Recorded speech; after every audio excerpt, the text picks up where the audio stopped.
Hi, everyone. Welcome back to the Beyond Bold podcast. I'm your host, Kyla Bolden, and thank you so much for joining us for the third episode of Beyond Bold. I am super appreciative that you guys are here. And in case you didn't catch the trailer episode or the sneak peek episode, I want to tell you a little bit more about what this podcast is going to be about briefly. So, as I said before, I am an entrepreneur. I am 28. I've had my business for a while now, most of my 20s, and I've learned a lot throughout this entrepreneurship journey.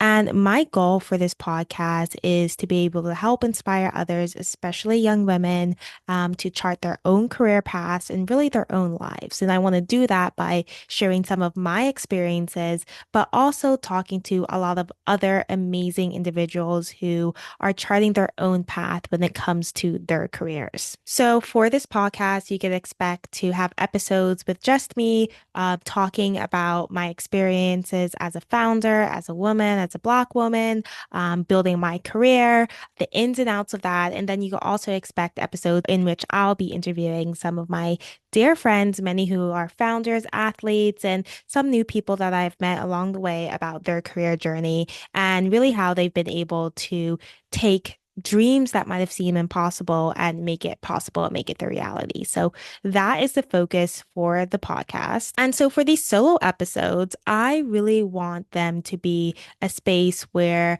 I could talk a lot about the learnings that I'm currently having. I think we all consume so much content, so much content. There's TikTok, there's Instagram, there's LinkedIn, there's etc. And I'm constantly learning new things, whether it's an article I'm reading, a TikTok video that I've watched, the audiobook, a book that I'm reading, etc. And I would love to share that with you guys because a really big thing that I believe in is obviously being growth minded, growth oriented, as well as really treating myself and my business like a house. And Tinks has said this. If you don't know who Tinks is, she's a really, really cool podcaster that talks about all things just like lifestyle in general, as well as like Louise Hayes has said this, who is the author of You Can Heal Your Life, who is an amazing woman. I would suggest reading all of her books. It's really great.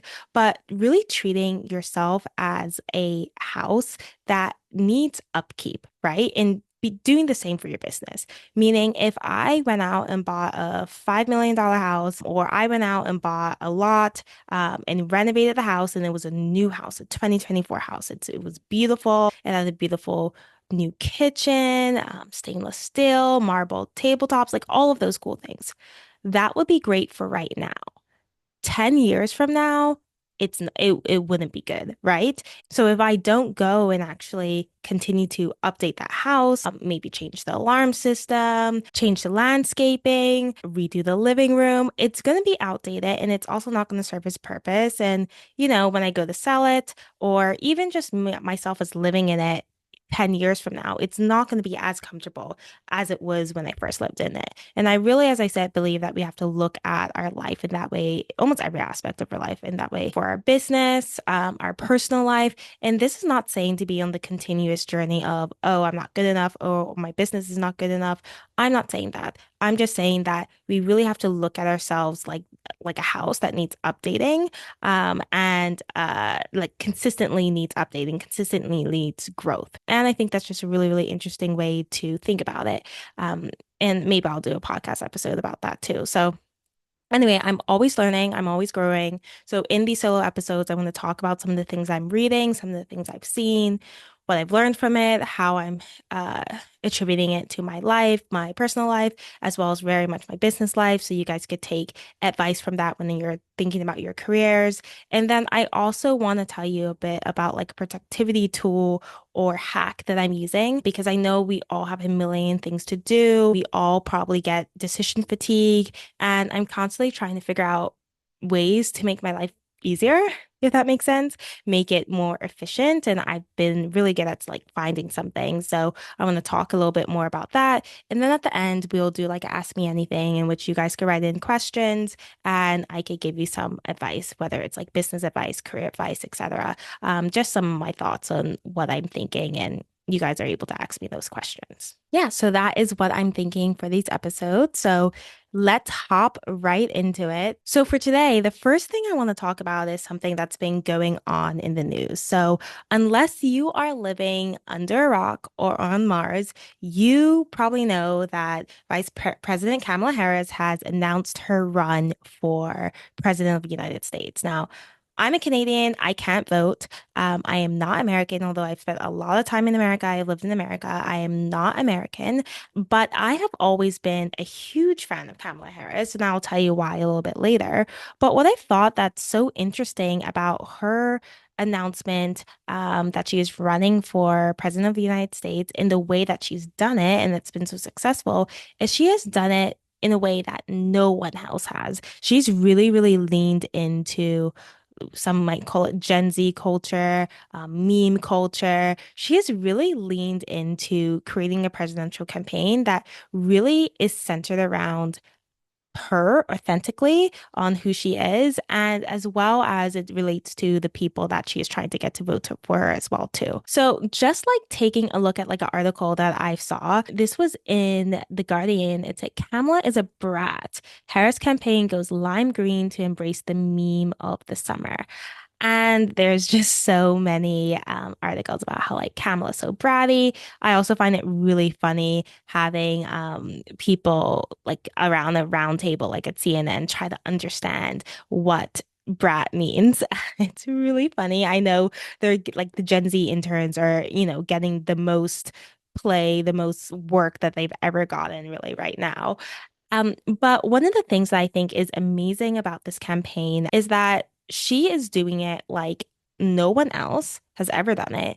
And it's in part, because she is not like anyone else who has run for president. Her track record is absolutely amazing. Like, absolutely, she has held many different political offices. She has had so many years of experience, etc.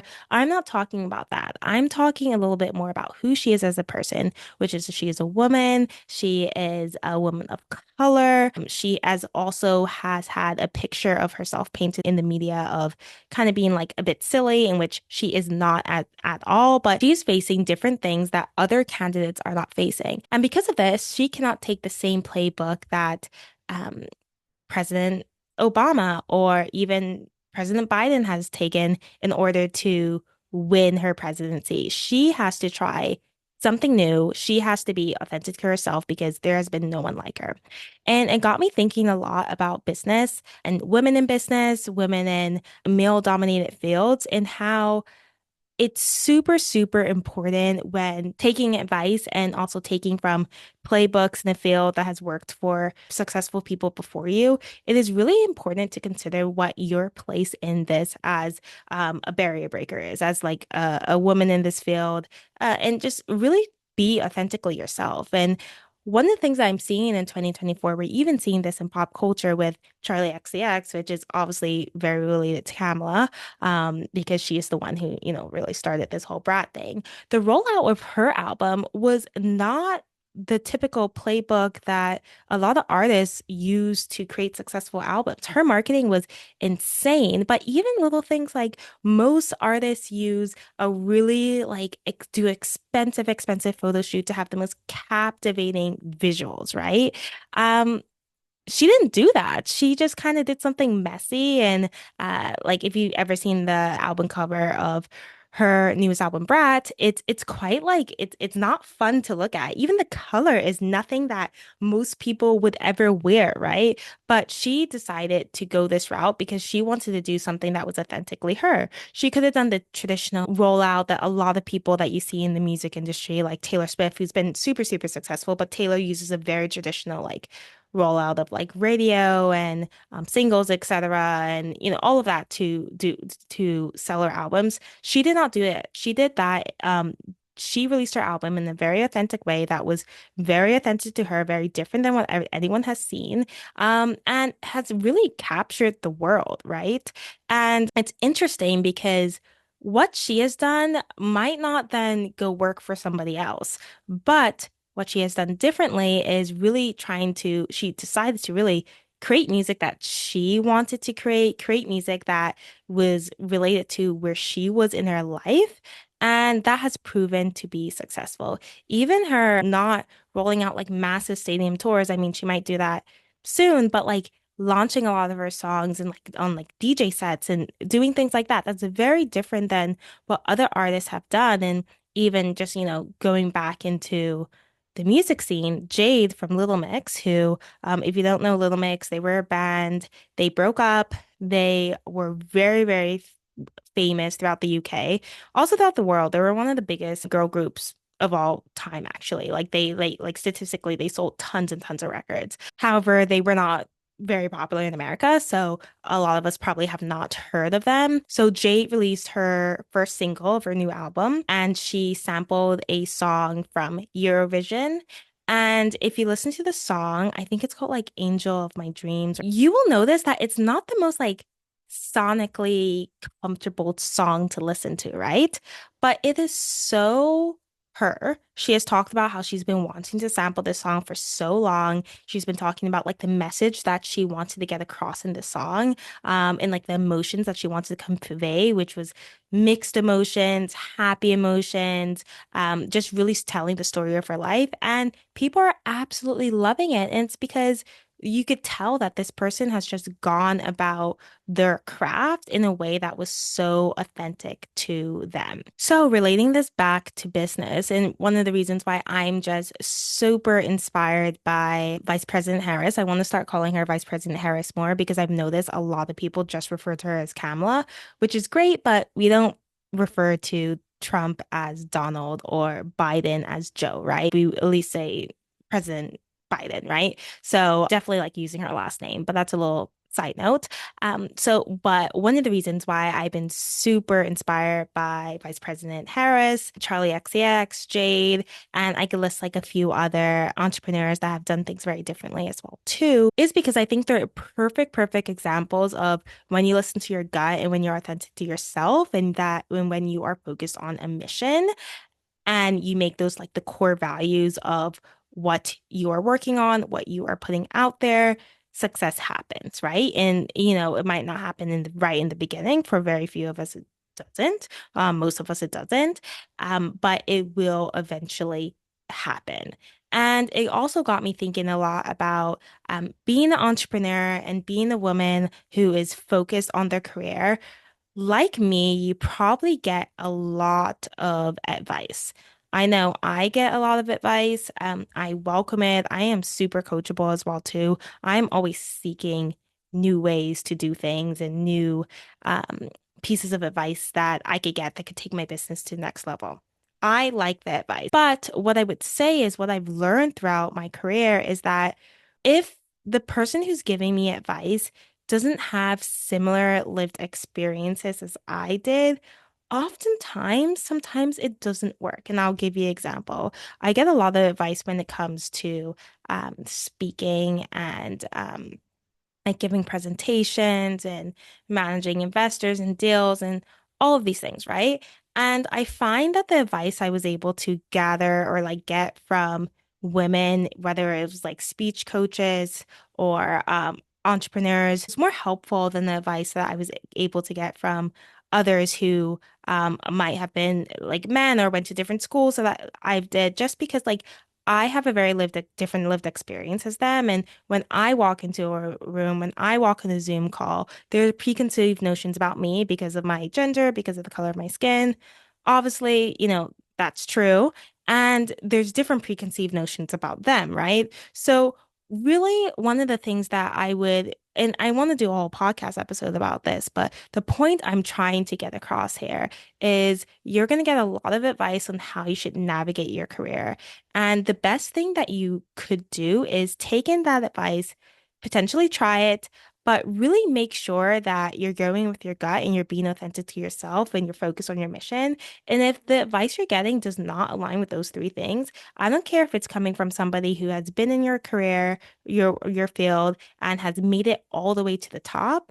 Don't take it because it's not in line with those three things, right? It's really important that you're taking advice in the context of who you are. Just another scenario that I would point out. So Growing up, I ran track. I was really, really great at track. I won the U.S. National Championships at the White World Sports Center in Disney 3 years in a row. I won states. I was really, really great. I was like one of the youngest to make it on a national team in Bermuda. I competed for my country, all of that stuff. So I was really, really great when I was younger when it came to track.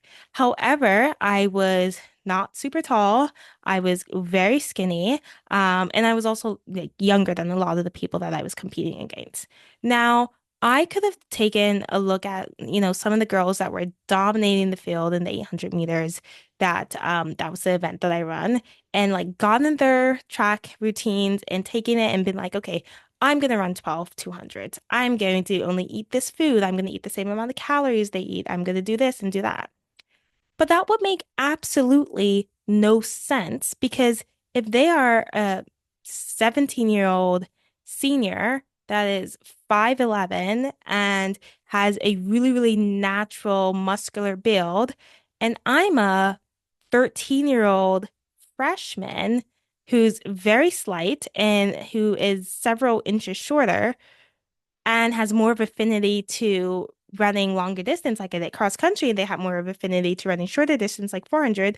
Why would I take their running routine, take a play by play, and try to go out and, succeed just like they did? No, it's not going to work for me, obviously. So, really, I think we should apply that when it comes to business and when it comes to our career field.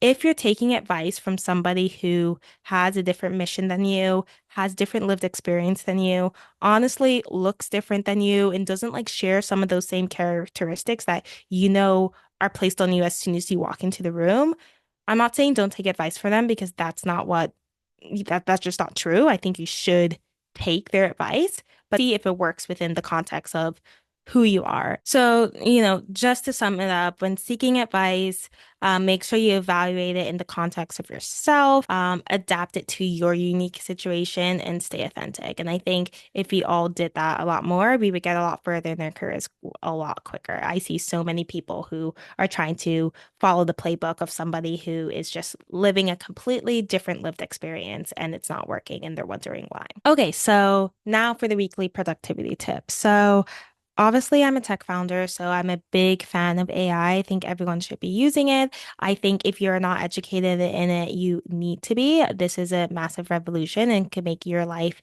so much easier and everyone's life. So please make sure to try to educate yourself in this. And I'm definitely going to be doing another podcast, like really just like focusing on AI and how we get use it in our everyday lives and some of my tips from it. But my tip for this week is creating custom GBTs. So we all know what ChatGPT is. Creating custom GBTs are GBTs that are trained on your own data, whether it is a Word document that you've put together, set of emails, a philosophy that you believe. I think this is super, super helpful and can help you in a number of ways. So I'm going to just tell you some of the most practical ways I use it. So I sent a ton of emails, and one of the things I used to find prior to ChatGPT is sometimes writing an email could take so long simply because you are trying to figure out like the tone and the wording and etc. So for instance, if I have to email, let's say I'm emailing an investor, let's say I'm emailing an investor and I'm telling them, hey, I need to reschedule a call because of XYZ came up. Also, this deal is being pushed through and this deal is being put on hold. That's basically what I want to say. But I'm trying to make it sound professional. I'm trying to make it sound like upbeat. So I want to make sure that I come across confident. That's that's all the things that are going on in my mind. What I could do if I've created a custom GBT is I've already trained it on the way I talk, how I want to come across in emails, how I want to speak to various different profiles that I speak to often. And what it will do is it will take everything that I want to say and the tone that I like to speak in and craft a succinct, concise email for me that conveys everything that I wanted to, both explicitly and the tone of it. So I think that's super helpful. It's cut my email writing down time to like so little. So sometimes the email will take me like, let's say 3 minutes to write, right? I'm just thinking about it. I'm having to figure out the right wording. How do I start it? Do I say hope you're well? Do I say hope you're having a good day, etc.? All those decisions that we have to think about. What I do now is I just put it into ChatGPT and into a custom GPT that I specifically have for my emails. And I just say, write this email. This is what I want to convey. And it creates it. And yes, I have to do some editing afterwards, oftentimes, but it is really, really helpful. And it honestly makes me be able to get out emails in like 30 seconds now rather than 3 minutes. So that is my tip. I would really encourage you guys to just try it this week. Try to use ChatGPT, whether it's just like, the normal ChatGPT chat or a custom GPT, create it specifically for emails. And maybe I could also do a YouTube video on like just how to use this as well too, if you guys will find it helpful. And try to do it for like, let's say 70% of your emails or as many emails as you can use ChatGPT. Even for like the quick ones, right? Just try it and see how much productivity is increased. Sometimes I feel like we can leave emails to the next day just simply because you're like, I don't know how to explain it to that. We are not living in the Stone Ages anymore. There's no reason to do that. Just use ChatGPT. Better yet, create a custom GPT. And I promise your life will be so much easier and you could go to bed knowing that you don't have to write an email to Jim from accounting and you don't know how to communicate the tone that you want to communicate. So that is my tip to you. Okay, now moving on to Ask Me Anything. So obviously this is a new podcast. So and I actually haven't put out the link to be able to ask me questions. So I'm gonna actually note put that in the show notes so that you guys could simply like text in a question that you'll have. But a question that I actually get asked a lot, and I've got this asked recently, is I want to start my own business, but how do I get started? And I hear a lot of people, they're like, okay, first thing I need to do is go get some funding. First thing I need to do is go get venture capital money or a loan, or et cetera. I think, especially recently with how much capital was raised during the pandemic, that has been kind of the way a lot of people have started their business. However, even though I've raised capital, that is not my suggestion to you. So, really, from the beginning, we bootstrap our company for a number of years before getting any outside capital. And what I mean by bootstrapping is that we just took the money that we made in the company and put it back in the company and grew it that way. My suggestion would be, especially if you don't have any money to spend on the startup cost of your business, and neither did I. I really started the company with, we did an in-person camp. I think I've used something like maybe like $75 to go buy the supplies. We did it for a short period of time, charge the kids. I think we might have charged them like $75 for the week, like something really inexpensive. And just went about it that way. And then took the money that we made and started reinvesting it into the business. So that would be my suggestion to you. But a really tangible way to do it is I would figure out the easiest way that you could get traction first. I've seen a lot of innovative ways that people have been able to get traction without really spending any money. And I'm going to tell you a couple. Let's say you're starting a brand that's more focused towards lifestyle. It might be a clothing brand, a perfume, like whatever. You're starting a brand. What I've seen companies do is, or founders really do, is start an Instagram that kind of serves as the mood board for that brand. Then they start to get followers because people are following it because they like the vibe of it. It's interesting. Sometimes it's like actually starting a blog that puts out information that your users would want, and then being able to track users or attract individuals that will be actually interested in buying your product that way. Other times, I think this is one of the easiest ways, start consulting and do something in consulting that actually relates to the product that you want to build and grow it that way. I would say the best way to really do it is try to figure out the easiest way you could get to that first dollar and do it. And that might not be the product that you actually want to put out in the long run. That might not be, the ultimate product that you want your business to be known for, but you just have to figure out the quickest way to get to the next step. And I often think that that quick way doesn't actually need money right in the beginning. So that would be my suggestion. Also, do not waste money on paying for people to create a deck for you. You don't need any of that. It is 2024. There are a lot of like companies out there that have platforms that you're able to build your own website on and that have automations and everything like that. Arise AI and Level Up is one of the ones that I love to use as well too. So that is a suggestion, and you don't need to pay like a ton of money to do that when you're just starting off with a small company. So that would be my suggestion there. And really just figure out the quickest way you could get to day one of your company. That's the last thing that I would say. You do not want to be in the idea stage for too long. I was really blessed that when we started WizKid, it was just something that like I just knew we had to do right now. And what actually happened is we wanted to run a camp. We didn't have a space. And then one day my mom came home and she was like, I talked to the church. You're going to run a camp for kids at the church. They're going to give you the space for free.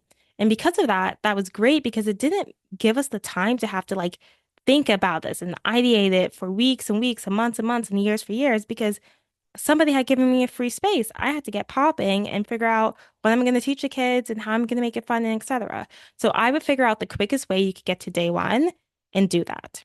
That is my advice. And with that, thank you guys so much for listening to this episode. I had so much fun speaking with you.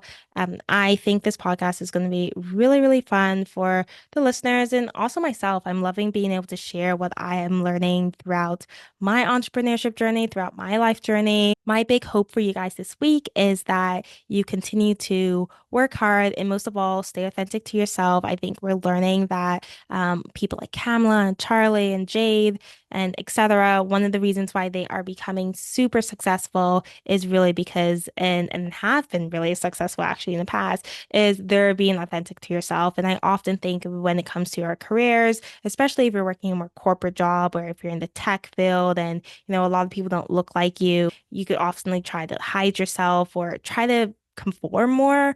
But honestly, my belief is that's not going to get you as far as you want to go. And honestly, it's not going to be a happy journey. So my suggestion would be this week, go with your gut and try to be as authentic to yourself as possible. So thank you guys so much for listening. This was super fun to record. The last thing I would ask is this is definitely a new podcast. So please make sure to share it with a friend. Please give it 5 stars. I would love for you guys to tell me a little bit more about what you want to hear. I know that this podcast is definitely going to bring a lot of joy to a lot of listeners, and I hope it's bringing joy to you.